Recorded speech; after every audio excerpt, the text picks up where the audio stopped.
Tara at samahan po ninyo akong libutin ang isa sa pinakamagandang lugar na natagpuan po namin dito sa Tagaytay. At dadalhin ko po kayo sa kanilang pinaka-peak spot para po makita ninyo ang kabuuan ng ganda ng kanilang lugar. At during our visit po ay talaga namang na-amaze kami sa ganda at lawak ng kanilang lugar dahil ang SBD Farm po ay mayroong lawak na 5 hectares at dito po ay maaari na po kayong magmisa ng buong pamilya at after po noon ay po pwede na rin po kayong kumain at magkape habang ini-enjoy po ang malamig na simoy ng hangin dito sa Tagaytay. At after nga po nating ma-enjoy ang kanilang lugar, maaari po kayong bumili sa kanilang mga fresh harvest fruits na meron sa SBD.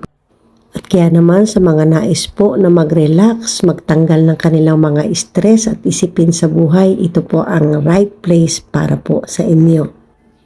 Ang SBD Farm po ay matatagpuan po ninyo, katabi lamang po ito ng Pink Sister Convent sa Holy Spirit Street, Tagaytay City.